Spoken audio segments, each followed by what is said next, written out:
Hi, everyone. This is Rob Roy of LA Wave Options, and welcome to this week's TradeFinder Live. For those of you that are new, joining us for the first time, welcome. And let me give you a quick rundown of how things work. First of all, we have to go through this disclosure/disclaimer. It's important. If you're brand new with us, please take a screenshot of it, read it in your leisure. A couple main things that powers that be want us to make you aware of. Number one, we are not registered to give individual investment advice in the United States. And number two, because we have a lot of international viewers, we have a lot of international subscribers, any pricing that we're talking about is assumed to be in US dollars unless noted otherwise. All right, with that, the way this works is that I'll spend a few minutes going through talking about the market. And once we're finished with that, then we'll take a look at any closed alerts that we may have had for our subscribers, give you an idea of how that process works. And we've had a few since last week, so we'll go through those, one of which was our case study consideration for last week. And speaking of that, after we go through our closed subscriber alerts, we'll take a look at our previous recent case study considerations along with last week's. Then we'll go through and look at the process to find a new potential case study consideration for this week. If you've been following along with us for a while, you know that our track record on these case studies is pretty phenomenal, including one that we've already closed from the one from last week. And then we'll take any questions towards the end. So if you have a question while we're going through things, please ask it. I won't take questions till the very end, so please understand that. I'm not ignoring your question as it comes in. It just interrupts the flow if I take them during the presentation. So with any time we have left, one of the segments that's become quite favorite is you can put in your favorite stock symbol and we can look at it. Again, not giving individual investment advice, but we can look at it with our set of indicators and give you an idea of what they say about the stock. And that's the process. So without further ado, in an effort to save time, let's go ahead and talk about the market.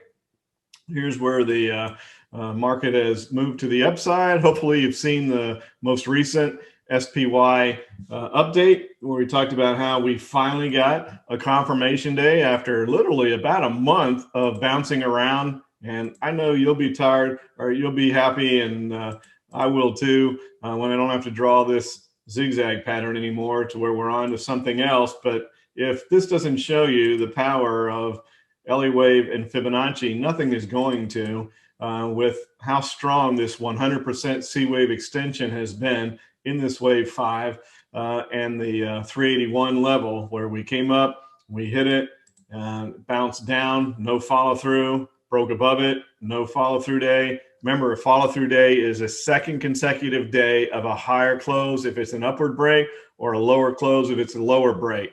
So a confirmation day is a second day in the same direction as a break of major support, resistance, moving average, etc. Same thing goes for our triangle breakouts. So then we try to break to the downside, no follow-through. Try to break a downside again, no follow-through. We broke up, and then finally, we break to the upside on the 4th, and then we get the follow through on the 5th, and we're moving to the upside. So it looks like the next point of resistance for the market is going to be that 161.8% extension, and that's probably going to act as a lot of major resistance once we do get there.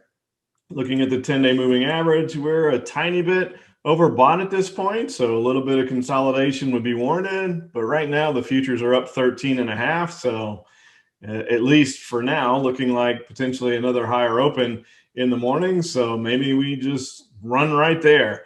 Who knows? But at least we finally had, after again trading through that area for a month, a follow-through day.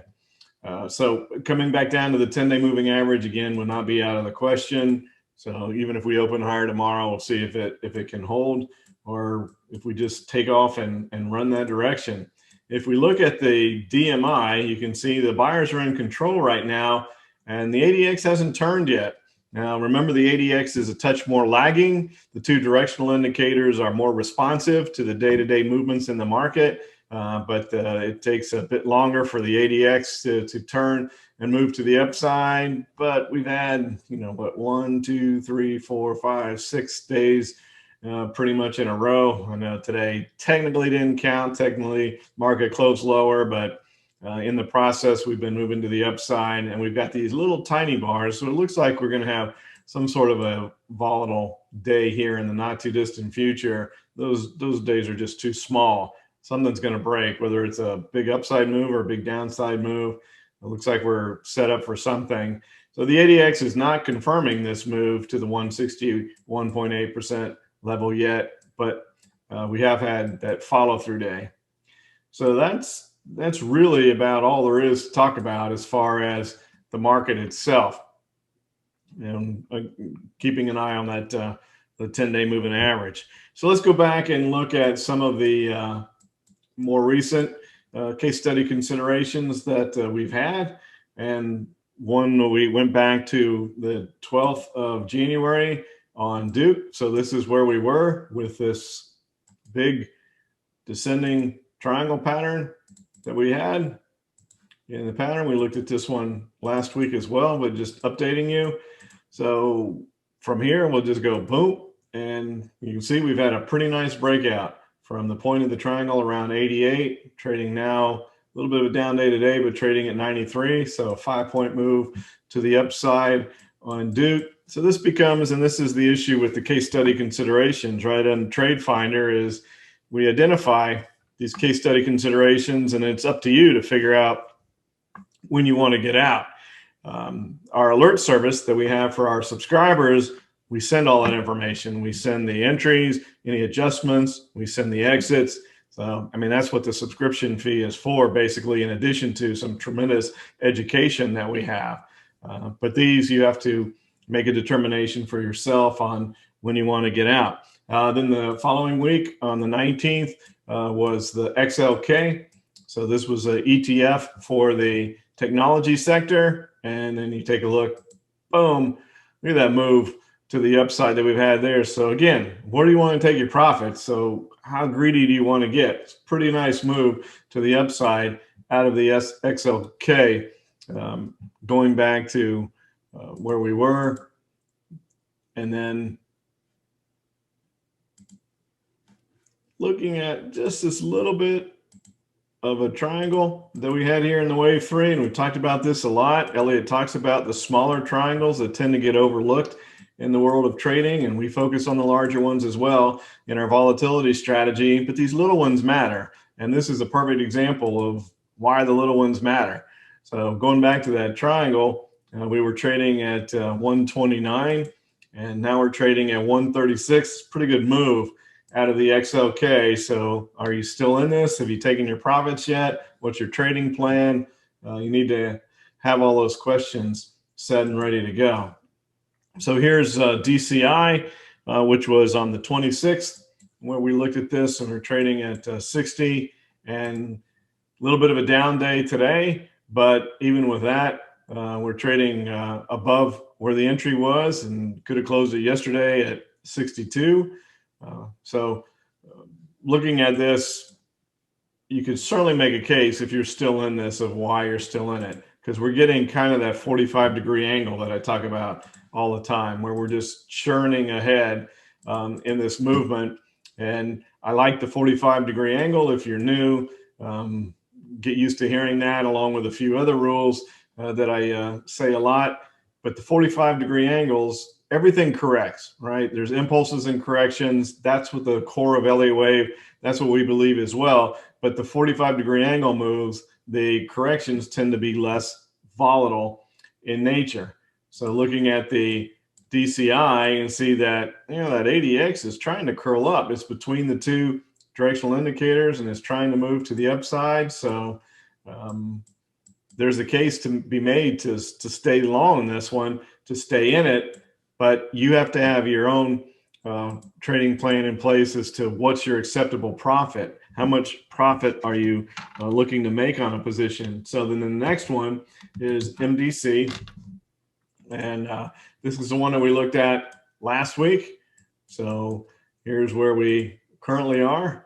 And we closed this one out yesterday, which at least at this point looks like a pretty good move because it was down over 2% today. So looking at the chart from last week on the 2nd, we were here, and then it's just been boom, straight up, other than today's corrective move. And if you look at the 10-day moving average, you can see that, yeah, we got a little bit above it. That's the reason that we went ahead and took the price off, or took the position off, is there was a separation. So here's the other rule. If you're new, you're going to hear this one a bunch. No security in any time frame gets very far away from the 10-day moving average. So that's where we are there. So to show you, here is our actual alert that was sent out, just to show you for our subscribers. This is what our website looks like if you're new. So when we send out alert, there's all this information on there: the stock, the type of strategy, which of our portfolios it's in, did we win or lose if the trade is closed out, what was the actual trade, how many contracts, what was the strike price in the month. And you can see we were in this one 4 days and returned 60%, $330 profit on those 2 contracts in 4 days. You take that, you're pretty happy. And then we have these mark-to-market graphs that show where the position is at every day's close. We are 100% fully transparent. We post everything, and you see where every position lies every single day. So you can't be more transparent than that. So the entry was here. You know the entry because we looked at it. This is the same chart that we looked at together last week. And there was the potential move up to 64 is a potential price target. But when it goes vertically like that, right up to just under, the high of the day was 61 and change. So it wasn't quite to the 64 level. You can see that wave 5 has moved up on the vertical nature of this move. But this is the reason. A little bit overbought, and you saw the result of that. Downward move today. So we had separation between the 10-day moving average and where we were trading. So it was our choice to go ahead and take a nice short-term gain. So generating 60% in 4 days is never a bad thing. We start to get to where we can make 30% within 3 days or less. That's not a trading rule. This is a guideline thing that I've followed over time, that when you get a break in your direction rather quickly, even if it isn't exactly what you thought, you haven't hit quite the price target as you expected in the beginning, but you thought you were going to be in the trade for, 4 weeks or 3 to 4 weeks, etc., and then you get it in 3 to 4 days, to me feels like that you're almost slapping the market in the face if you don't take it. The market's like, what do you want? What more do you want? So that was our alert on MDC. I mentioned to you last week this was probably going to go out as an alert to our subscribers, and it did. So there's your proof, and that's exactly how our alert process looks. Another one that we closed since last week was on NAVI. I know there's this whole hysteria on the whole Reddit thing with the Wall Street bets, etc. And so a lot of people are involved in these momentum type trades, but it's dangerous. If you've been involved in the GameStop, where was it 500 nearly, and now it's trading under 50. Those things that rocket up, they come straight back down. I mentioned to you that the institutions were behind them. I don't care how many people they get looking at that. It isn't going to generate a sustainable move, and it isn't going to generate the kind of move that they're looking for. They had, and it was actually talked about on CNBC, there was some hedge funds that were behind them and helped them pump it up, and then they got out and they made $140 million. And then guess who was left holding the bag as it came back down, because they kept sending out hold, don't sell, hold, don't sell. And yeah, well, they held it all the way from 500 back to 50. So that probably didn't feel too good. Same thing with AMC, et cetera. They tried to do it on SLV. That was a disaster. So trying to say, okay, well, if we're going to fool around with this momentum world, let's do it right. Let's do it with a set of technical indicators. And so I created a new search with our technical indicators, and NAVI was an example, and you can see what happened here. We generated 35% in 3 days. So we went ahead and took it. You can generate 35% in 3 days. So here was the setup. You can see the stock's moving to the upside, and it's these lower dollar stocks. And then we turn around and close out. And I guess I didn't put the chart in there. So let me bring that up for you on here. NAVA, NAVI. Boom, there you go. So that's what happened. And so that's how we generated that gain. So that worked out extremely well. So there's a difference between those straight vertical moves that come back down and trading a momentum move.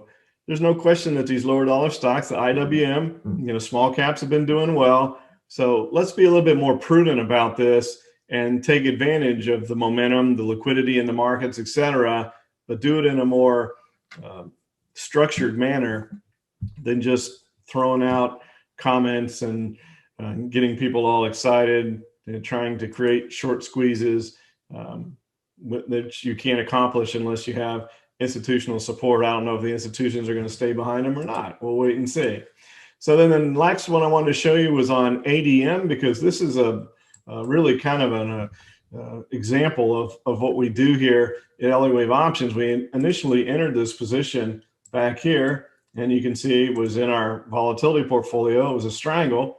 So we had a really nice Elliott Wave strangle. So we're expecting a move one direction or the other. It started to move to the upside. And so what we decided to do was go ahead and add to the call side, keeping the puts. So we still had protection to the downside, but because we were breaking out to the upside, there's the confirmation on the break to the upside, and we had room here before we were going to hit resistance. Let's add to the calls. So we didn't take, some people may say, well, why don't you just take the puts off? Well, you could have, but we all know stocks go down faster than they go up, right? That's a hard rule. They do. So this allowed us to leave protection to the downside, but yet capitalize on the upward move. And so you can see that was done on the 4th, and then on the 8th, we moved to the upside. And here is what happened with ADM on the upward move. Boom, there you go. And so we ended up generating a nice gain. Now, we haven't closed this one out yet. We still own the put because the put's worthless. The puts, there are multiple puts. The puts are worthless. So we still hold those at this point in time in case, they're out in time. So if there's some sort of a big move to the downside, all that does is add to the profitability in the position. So the worst thing that can happen out of this trade is the 13.5% gain. That's the worst thing that can happen. If the stock moves to the downside, then those puts regain value and we end up making more. So those three have all been closed since we talked last week. And it gives you a good, I think that this week's examples are giving you a really good idea of the different types of things. We put on the bullish trade that we identified last week.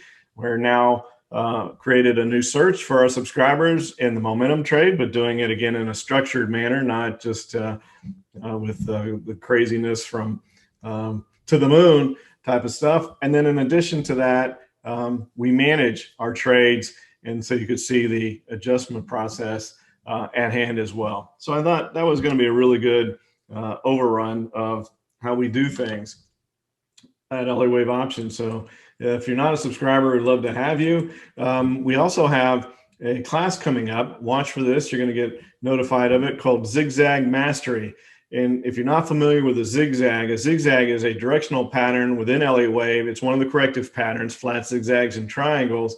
And I'll ask the guys if maybe they'll put the link in the chat box for you so you can click on it and sign up. It's a three-leg pattern, but it shows up in the wave 3. A lot of people say don't trade the wave 3. The reason is, even though everybody knows it's the strongest wave, when's the wave 4 going to start?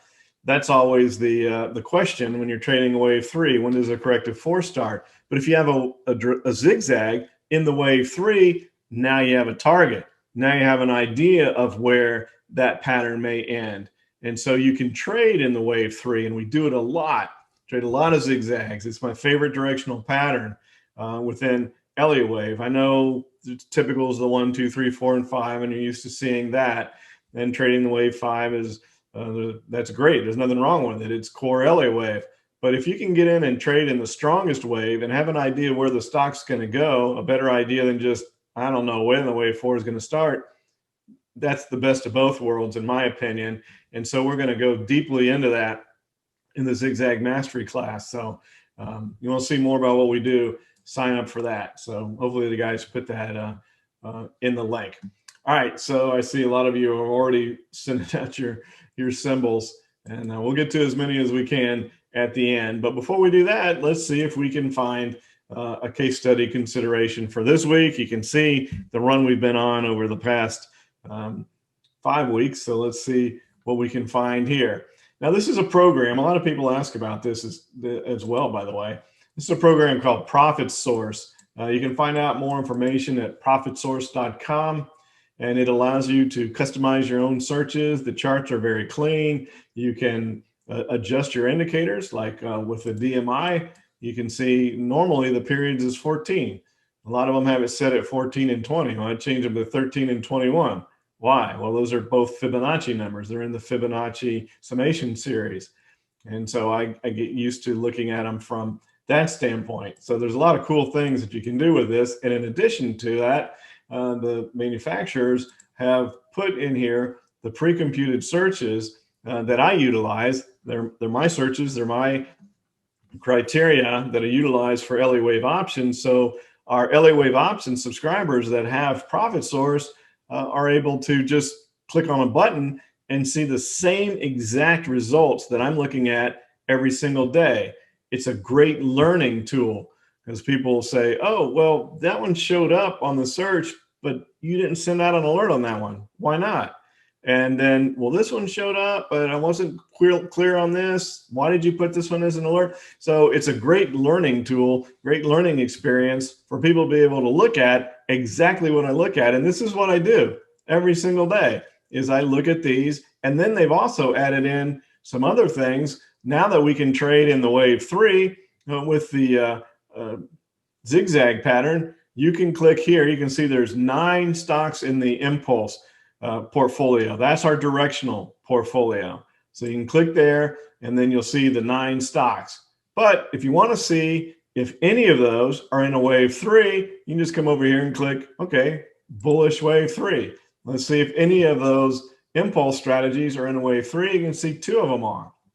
So now you've already filtered it down even further. So instead of looking at thousands of stocks, you've got 2 to look at that follow all the criteria that we're looking for directional trades, and they're in a wave 3.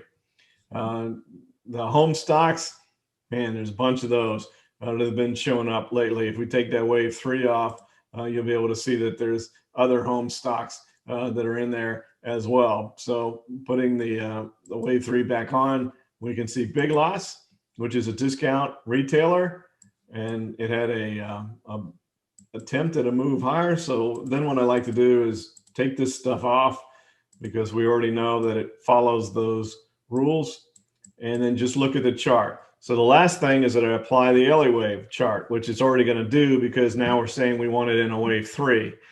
And normally after the results, like just the bullish impulse, doesn't have Elliott wave on it yet. So I look at the stocks that are in a momentum run, and then apply Elliott wave and see what the Elliott wave pattern looks like. And so that's where it's a combination of both. We know it's a good Elliott wave pattern, and it has good support from our technical indicators that we use for confirming what Elliott wave shows us. Well, here on Big Lots, you can see that it had a big move, and it came back down. It tried to break below. You can see there's support right here at 55. It tried to break below it. No confirmation day. Back up to test that level 55. Tested it again with a small doji. Broke above it yesterday, and we traded above it again today. So that would be considered a follow through. Not the greatest follow through day, but we're also, with yesterday's big move, a little separated from the 10-day moving average. So here, when we tried this big breakout, no follow through day. So what happens? Come back down to test 55 again. But the DMI looks pretty supportive of a continued move higher from here. So that's going to be a tough one to beat as far as where we could potentially move from here. So in a wave 3 with a good solid DMI, but there's plenty of room there. So that looks like a good setup. Let's go back and look at the other one, which is MHO. And as I mentioned, the home builders have been in the searches the past couple of days. They seem to have got a second wind here. Same thing after this breakout attempt, and then came back, and now we've closed for 2 days right above the highs of the 25th and 26th, pardon me, of January. And let's take this off and see what that DMI looks like. ADX is just starting to curl up. Now, it hasn't broken 20 yet. You might say, well, if you've watched any of these videos, you know that I like the level of 20 when the ADX breaks above 20. So you might think, well, why is that in the search stat? Search is an indicator if it hasn't broken above 20. Well, having an ADX above 20 also gives you some potential stocks where the ADX is 30 or higher. And if we can find one that hasn't broken above 20 yet, coming from underneath, which that's the best setup for the ADX on the DMI. So coming from underneath 20 and breaking above it, if it's not quite there yet, it goes on my watch list. And so I watch it every single day to see when we break above that. You really want that to break all the way through. So we tried here, we came back down. This one also, very similar to big lots here. These two charts are remarkably similar, considering they have nothing to do with each other. Not in the same sector, I mean. And so we're moving back to the upside here, and we may have a little bit of separation, with that move of the 10-day moving average here. So a little bit overbought at this point in time. You would want to see this consolidate here, let that ADX break above 20, and then we should have room to run back to the upside. So a little overbought at this point, and some sideways consolidation back and forth, back and filling, they used to call it, can serve this well to get ready to move to the upside. So this one I would put on the watch list. So that would go, let's keep an eye on this one and see what happens in tomorrow or the next day's trade. Let's see if it moves back to the upside or consolidates and allows that ADX to move up. We'll just wait and see what happens with this one over the next couple of trading days. So looking at those, we'll still look at the other ones real quickly, but that the big lots trade is going to be a tough one to beat, considering the fact that it's in a wave 3. So the symbol is just simply BIG for big lots. And we also have a zigzag here. So here was the start of the break. Potential move up to 73, you can see. So ADX breaking up between the two directional indicators. See what happens with big lots moving forward. Again, a little bit of a pullback tomorrow would be great, right? Because sometimes we look at these and then the next day it moves big to the upside and makes it a more difficult entry. But if it pulled back just a touch, allow that 10-day moving average to catch up, that'd be great. I don't know if that's going to happen with this little doji here. Maybe it's going to pop tomorrow as well. We'll have to wait and see. But hopefully not. Hopefully it's not a big gap type open when the market opens tomorrow. It gives us an opportunity to get in. Futures is still up 13.5. They haven't really moved. They went straight up, and then as soon as we started, they went sideways ever since. It's pretty interesting. All right, so let's just go back and take the wave 3 off, and we'll look at a few of the rest of these. First, Hawaiian. Remember when that one was on here in the past? Remember that? This one showed up like a couple of weeks in a row. It seems like the financials are starting to show up again as well. So this is in a wave 5. Had the 28% correction there in the wave 4. Pretty nice move to the upside today. There's the ADX trying to curl up. You can see that it did curl a little bit. I would have liked to have seen, if you've watching these recordings, you've heard me say this about the DMI and the ADX before. I prefer when we've had, okay, so we've had a big run like this in the wave 3, and we had the ADX get up high and then start to come back down as the corrective phase comes in for the wave 4. I prefer it when the ADX makes it below 20 and then curls back up. It doesn't always do that. Just because I prefer it, it doesn't really care what I prefer. The market's going to do what the market's going to do. I just like it when it breaks under 20 and comes back up. It got awful close. It didn't quite do it. There's pretty decent separation building between the two directional indicators. The ADX is curling up. So it looks like we want to make this run up to the wave 5 here pretty quick. And as I said, I do like the looks of the financials have been showing up. And Garmin, wow, that one used to show up all the time years ago. Remember this first came out? This was one hot momentum stock at one point in time. So pretty good looking DMI there as well. Put the Elliott wave on, wave 5. Yeah, wave 4 right at the 38% Fibonacci correction. That's good. It also had some support there as well. In addition to the Fibonacci level, we had support from back in November. We were traded there for almost the whole month. And we've broken to the upside here and closed above that recent high with the wave 3. So that would have been resistance. Looking at the 10-day moving average, tiny bit overbought, but you could see this one spring right up to that wave 5 target in a very short period of time. That looks pretty darn good there. So let's keep an eye on this. We've got a few others that been on the watch list before, and maybe if we have time at the end, we'll take a look at those. But we'll put this one on here as well. And First Hawaiian, not bad looking either. So far we haven't really, other than the MI Homes not being ready yet, we haven't found one that doesn't look good. Sun Life Financial. So here's another financial, and you can see the nice move. Ooh, that looks like a pretty good DMI. Man, look at that. So it's not in a 5-wave Elliott wave pattern, but you can clearly see what was going on. This is why, because it was in a corrective phase. So we have a corrective triangle here, and we're breaking out. So what's the rule?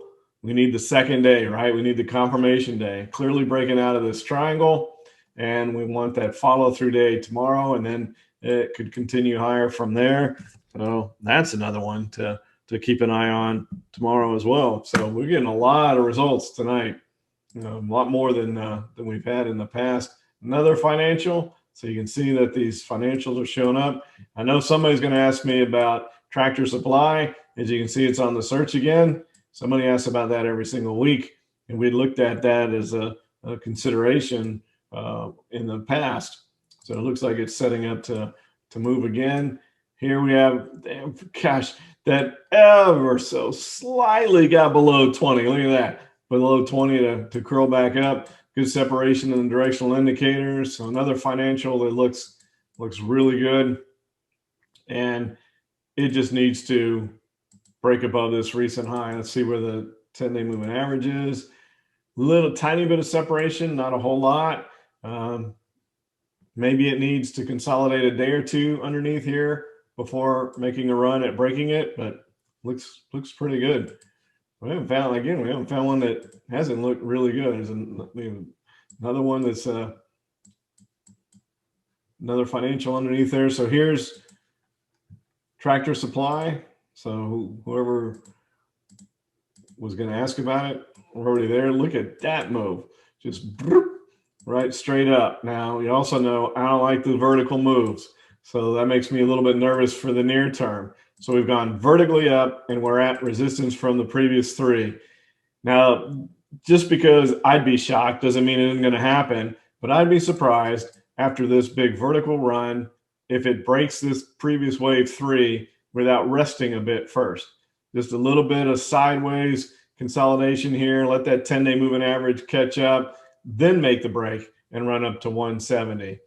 It may not do that. Maybe it tries right now to break above it and move up there, but I just don't see with that kind of separation that it has enough momentum or energy to break above a recent point of resistance like the previous wave 3. Now we have gotten above here. 155 was another point of resistance, so it did break above that.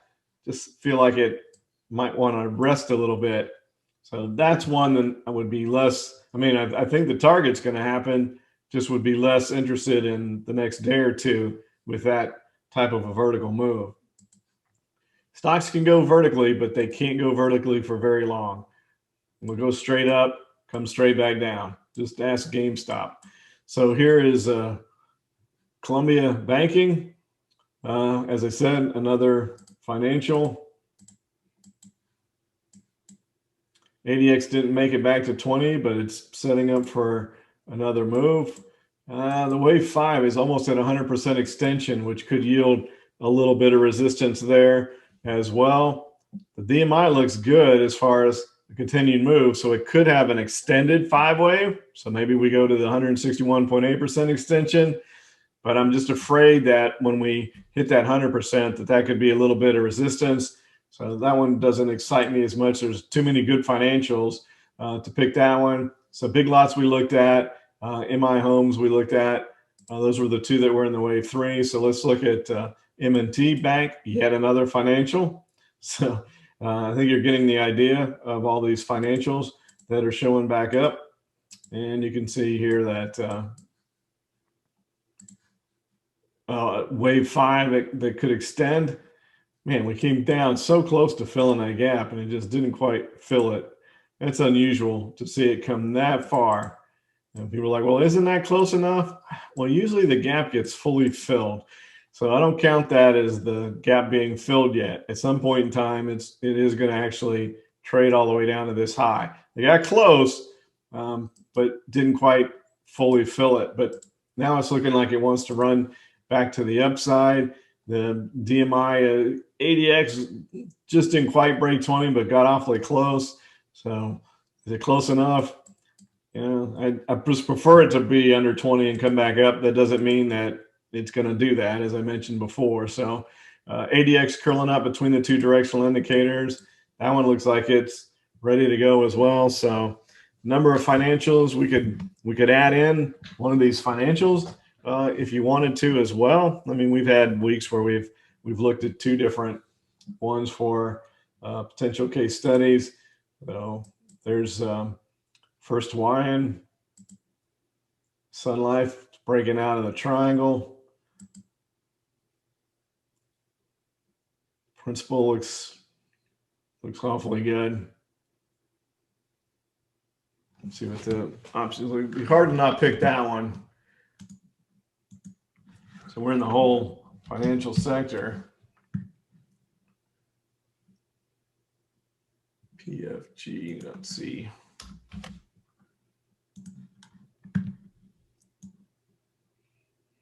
There's some liquidity there out into April. It's not wonderful, but it's enough. And the spreads aren't quite that wide. So that one would work. So why don't we just put a little asterisk by that and have that one. It just seems like, doesn't it make sense that if we have that many financials showing up on the search that we ought to pick one. And then you could also look at the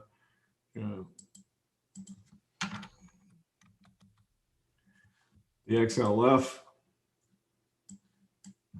Interesting that looks a lot like those financial stocks, doesn't it?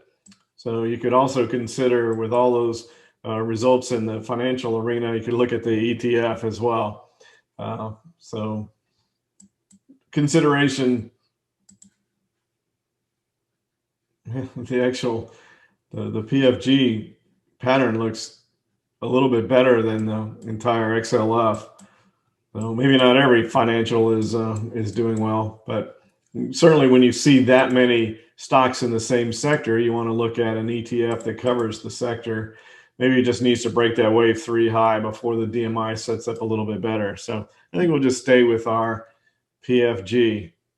So with that, we've got a few minutes left. We'll go ahead and take a look at some of your questions.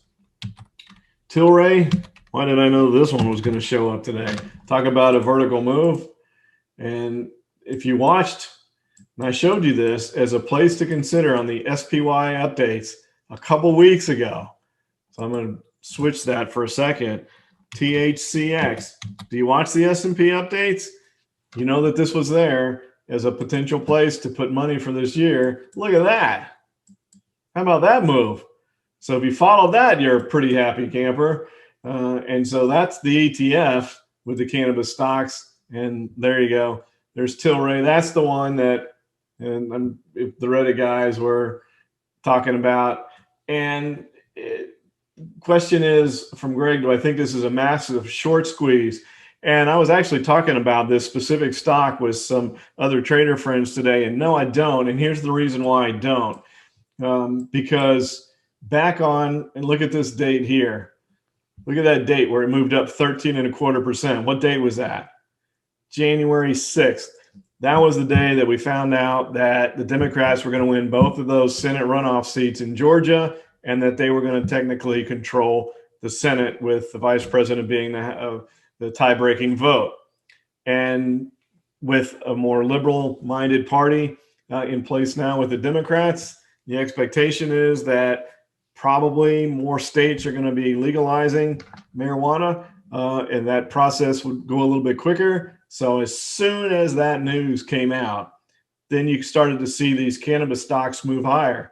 So yeah, there's been this vertical move, and it's certainly a big momentum move, and maybe we squeezed out a few shorts, but I think a lot of that occurred back in here, where you started to see this move to the upside, and a lot of people talking about, this is a good place to be, as I was. I'm not the only one that thought that. You can see that started to move. So I really think that the short squeeze has been on for a while. There's a big move to the upside today, but you can see that there was pretty good volume back in here. Now you add in some retail traders on top of it. So if there were any shorts that were still left in this, then they shouldn't have been. They should have seen the writing on the wall with what's been occurring since January 6th. So I'm not sure that was really smart on their point. So the long-winded answer is I don't think this is much of as a short squeeze as it is people going long. I think it's the exact opposite, which I know when you're covering a short position, you're going long, but you get my point. I don't think people are necessarily covering their short to get out. I think people are actually getting in feeling like, yeah, this is a place that we could be long for a while, but now we're too vertical. There's no way I can chase that. If you know me or you've heard anything that I said, and maybe it goes up for another 2 days and I look back and say, okay, well, I missed it. But I've also watched this kind of stuff happen too many times in my life to where I'm not chasing that vertical stuff anymore. I'm just not going to do it. And if I miss a few here or there, I'd rather do that than get caught in something like that when it reverses and comes back down. So this one may be more of a case of backing and filling here, as I talked about. Come back, fill this gap, maybe even fill that one, get closer to that 10-day moving average, consolidate a bit. I'd like to see an entry here because I really would like to participate in this space, but not with this move right here, and certainly not on Tilray, which we'll see. It could open higher tomorrow and then come back down. We'll figure it out. Hedge funds tend not to chase, so they want to put positions on, but they tend to do it in a build-up. They don't just jump in all at once. So imagine any hedge fund that wants to be in this investment management company that wants to be in this space and isn't already is going to let it calm down a bit first and look for a better entry. But I'm glad you brought that up. I figured that one was coming up. POWW ammo.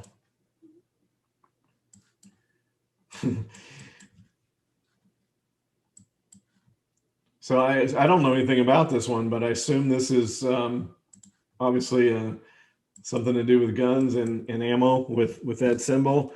So let's keep an eye on it because it's what a great symbol. Pow. You can see we have a looks very similar to MVIS that we just traded, where it's kind of breaking out here and looks like a bit of an ascending triangle. And it's hard to look at these indicators on these stocks that are so new, but it's certainly started with a bang, hasn't it? Sorry, I couldn't resist. You gotta have fun, right? SWBI, Smith & Wesson. So yeah, so you're looking at two of the gun stocks. Not quite the same chart as ammo, but found support at this big area here around 16. If it would have broken that would have been a problem. The DMI is, now see the ADX, this is what I like. The ADX is below 20 now, and now it's trying to curl back up. It's not there yet, so it has to curl back up and break above 20 to hit the signal that I prefer. But you can see we're starting to get separation between those two directional indicators, and we're starting to move up here, breaking above all the major moving averages that all consolidated in the same spot and broke above it. So yeah, that one looks really, really good for maybe in a day or two, depending on the break there. But yeah, you're correct. I do like those. MGNI.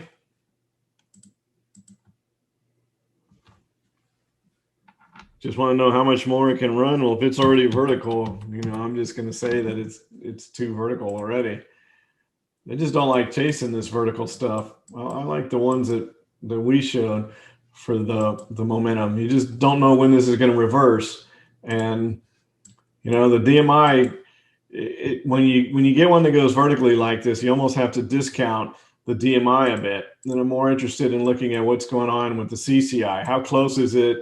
Because it's far more of a short-term indicator. How close is it to the recent highs? Because that's what's important with the CCI. Now, it actually turned down a bit today. So is that telling you that we're getting ready to correct a bit? I mean, it's overbought. It's not as bad as what we just looked at with those cannabis stocks, but there is separation there. And then I hate this stuff too, these gaps. So when you get a stock that goes vertical and it has the gap, this is just experience. I'm doing this for over 25 years of coming back down, filling that gap, getting closer to the 10-day moving average. I don't know. I can't tell you, Vince, if that move is over yet.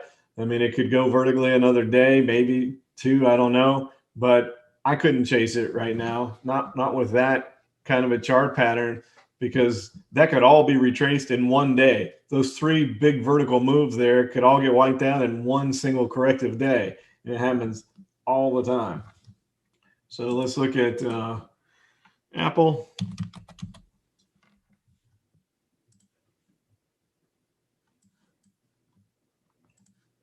Apple's trying to grab itself, so it went up and made the new high, hit the wave 5 target. That's where we got out, and now it's come back down. Still watching this, obviously, because they have more money than the majority of countries in the world have.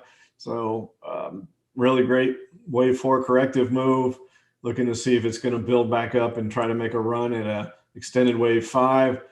This is the problem here. Why I'm just still watching it. So we've had this little bit of a climb here of higher lows, but even the two directional indicators are not impressed yet. So the ADX not turning up, you can kind of understand that, but there hasn't even been any separation with the positive directional indicator. So Apple's got to do some more work first. NEO is breaking up, and then we actually have a position on this, which we added to today, expecting this to continue up as it breaks out of this triangle formation. So as this triangle broke out yesterday, confirmed it today, solid confirmation day. You can see, I know the ADX didn't make it below 20. It did back here in the start of the triangle, but it didn't here. But the two directional indicators are separating. The ADX is moving up. And Neil looks like it wants to make another pretty good run, a la this or this type of thing here. Tesla can't figure out what it wants to do.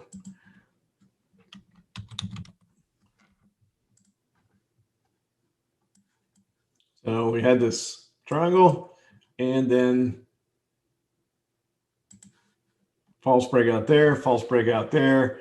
And you don't want to say that it was forming a larger triangle because we wanted to see this one move. We had such a great strangle on this one in the past when we had this big vertical move. And then another little triangle. And I guess that was just too small for it. So break there, break there. Actually, what's occurring is a bigger one is forming.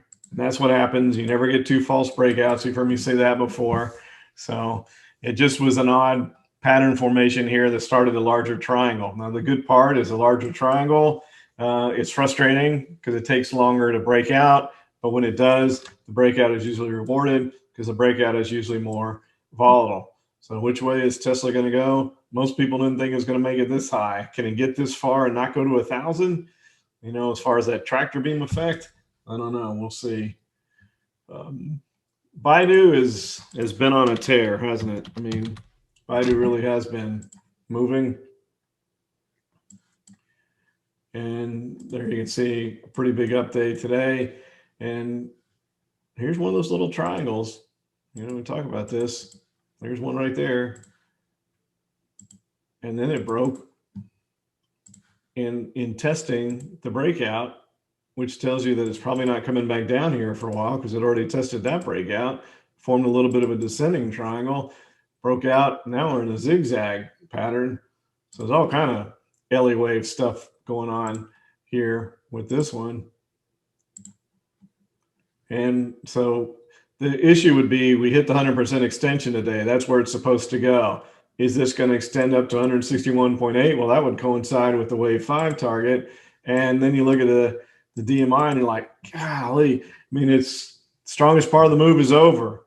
It doesn't mean it can't go higher. You're probably tired of hearing me say that too, but I just feel like I need to every time I talk about the DMI. When the ADX gets high like that, the strongest part of the move is over, but it doesn't necessarily mean the entire move is over. Stocks can go up without a lot of strength behind them. It just means they're more susceptible to a correction when that happens. Pankaj, I need the symbol for Zillow. I don't remember what it is. I haven't looked at it in a while. Carrie, I often say any time frame. Yeah, especially with the 10-day moving average. No security in any time frame gets too far away from the 10-day moving average. And I look at 3-minute charts. So I look at live 3-minute charts throughout the day.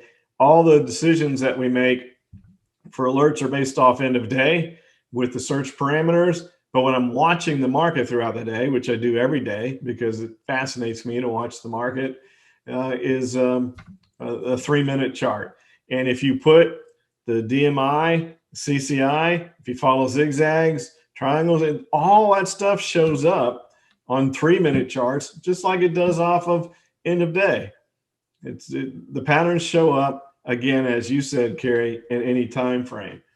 You watch them.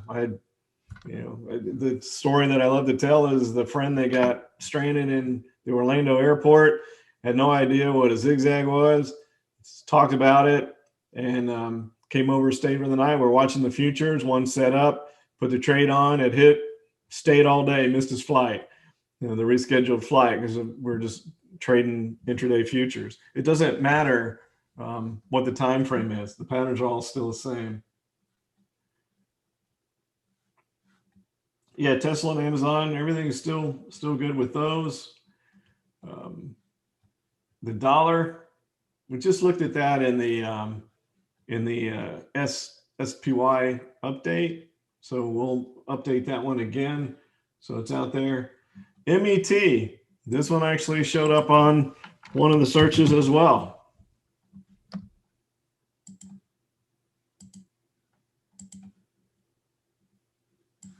See that? That showed up on the momentum search too. And you can see this one's in a wave 5. Look at that zigzag pattern. Can it get any better than that? You want to see why we're doing the Zigzag Mastery class? Look at that. Boom. So there's the 61.8% B wave correction. And so is it done? Well, it's hit the forecasted wave 5 target already from the tap box.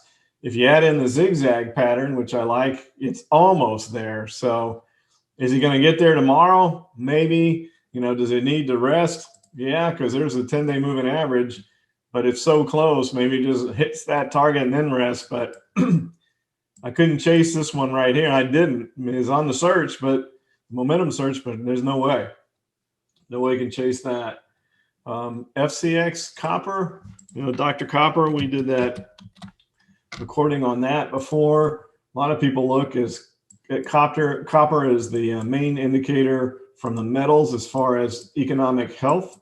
So how healthy is the economy at the time? And you can see where we are here. We're right at major resistance right there.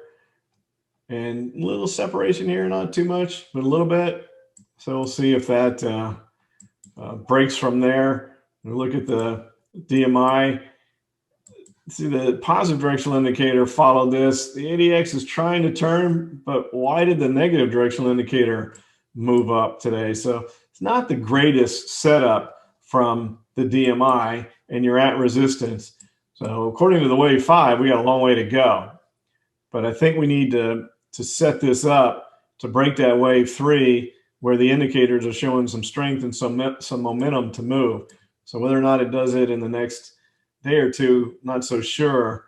But if the DMI can reset up, it can make another run towards that target. TSCO, we looked at that already. We looked at XLF. Akamai had earnings after hours, and it's kind of been all over the place. Up and down. Right now it's lower, but it had a pretty good move over the past few days. We'll talk more about that Thursday night. So you can see it had made a pretty vertical move. And then after hours, it's going to give some of that back if that holds. So it's tried to bounce a couple times. And we'll see how that's taken. I mean, they beat earnings on all the things, all metrics, but could be some profit taking there. Zillow, symbol Z. And the home builders, the real estate stocks, all that stuff. So, you know, Zillow's going to move. That's getting pretty vertical right there as well. So great looking DMI though. So I don't think Zillow's done, but could it rest a day or two? That would be great. But that is a really good looking setup on the DMI. So we'll keep an eye on that one too. Punkash and see how that does. But that's the best looking DMI I've seen in the night right there.